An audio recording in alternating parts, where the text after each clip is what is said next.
It's been a long time. I shouldn't have left you without a dope beat to step two, step two, step two.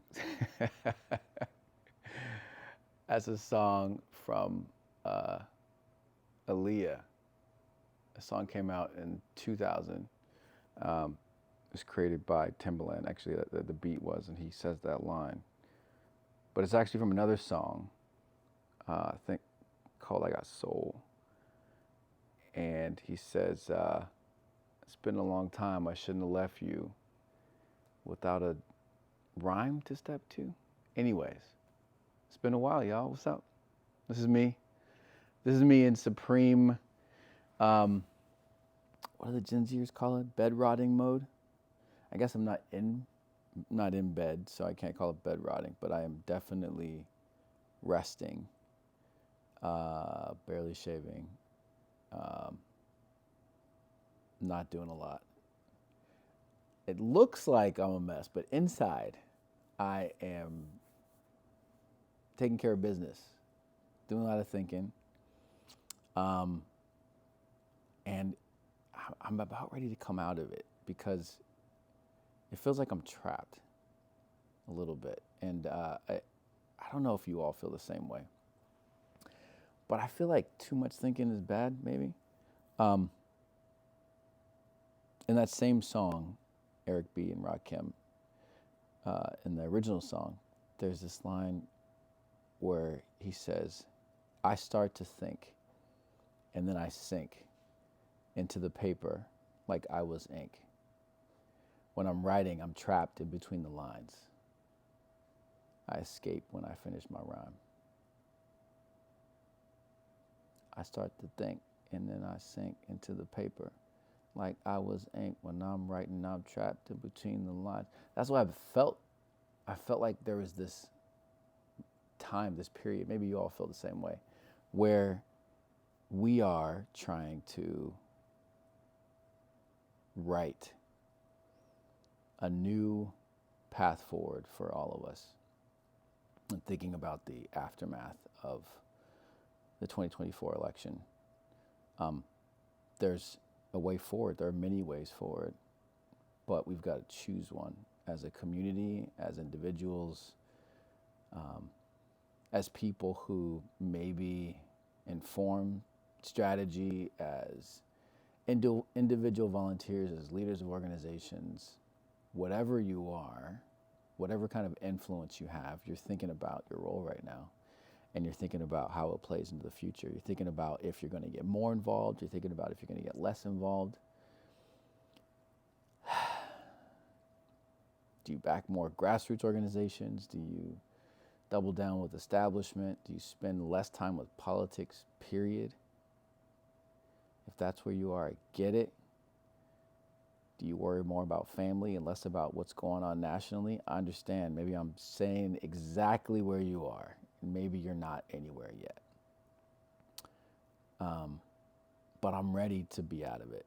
I'm ready to be out of it, and I'm ready to talk to you all about getting out of it, about being out of it, because I've been cooking on some ideas. We got some things. We're working on. It's been a break. Common Power staff is on a month-long break, well-deserved month-long break. During that time, though, we're thinking, we're cooking. I'm excited about a lot of things, worried about a lot of things.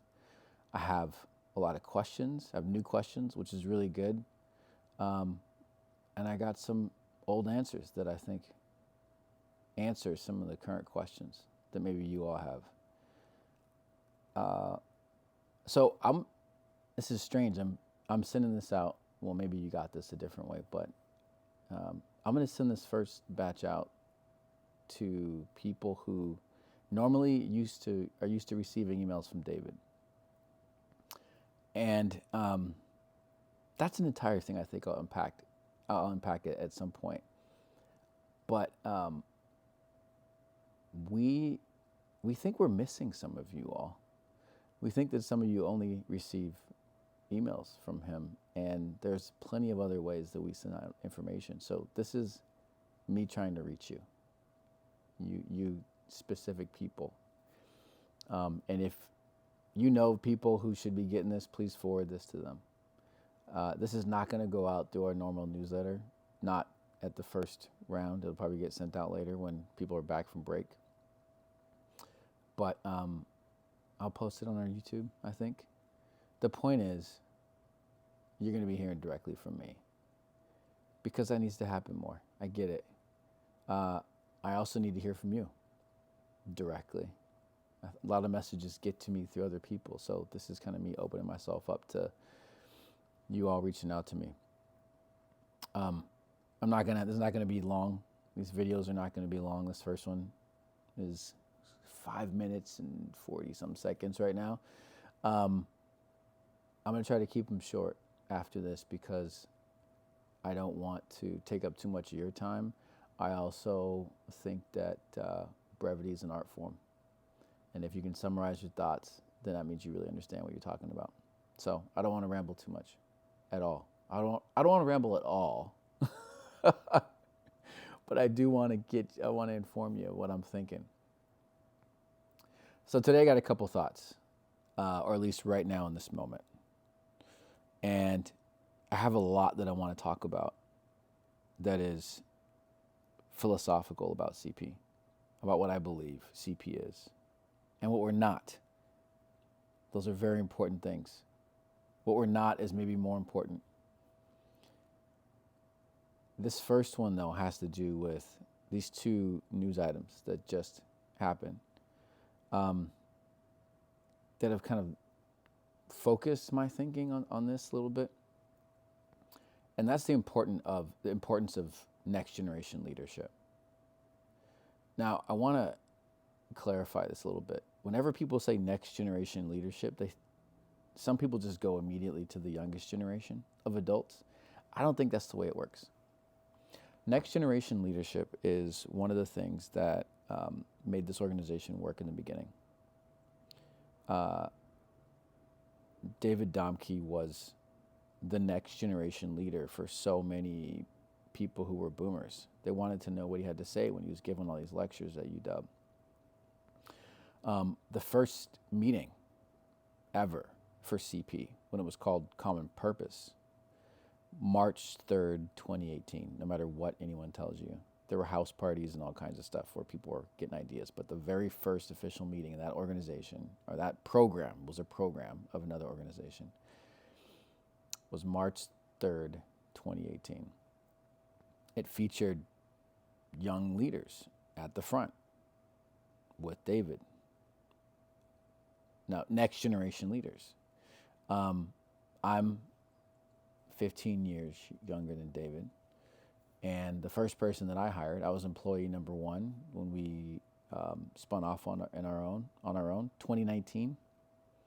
January 2019, I became employee number one. And the first person I hired was 15 years younger than me. So, and he was, I think, the youngest millennial at the time on staff. So this idea of next generation to me is kind of a younger generation than what was there.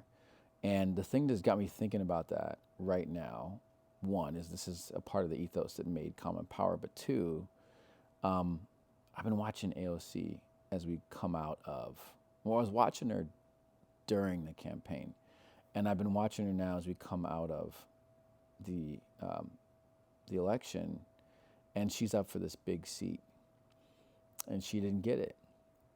I think it's a huge mistake. It's a huge mistake, and I think it is the establishment, the Democratic, big D Democratic establishment making another mistake. I understand the experience is always a thing. It's always a thing. Anytime you give something to a younger person, you're going to give it to somebody who's less experienced. But you gain so many other things. You risk some stuff, yeah.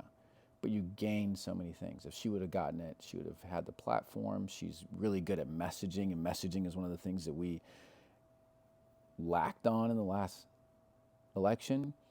She's good at reaching younger people and explaining what government does to younger people, and that is such an important thing if we're going to win in the future. So I think we missed, and I think that's the reason. That's one of the issues that's the Democrats are not doing well. Big D, national Democrats. So that was one miss. I do hope, on the same vein, that we bring in somebody younger, for the head of the DNC. I realized Jimmy Harrison wasn't that old. Ben Wickler is, I think, an older millennial, young Gen Xer maybe. But he brings with him all this new thinking around organizing, around local organizing, around neighbor-to-neighbor organizing. That's something that we haven't done, around evergreen campaigns, year-round campaigns that never stop, that have been a part of the reason why he's won in Wisconsin recently and over again. So it's the new thinking that comes in with newer generations. And that's a part of what we do at Common Power. When I became executive director in 2021, that was power that David handed to me.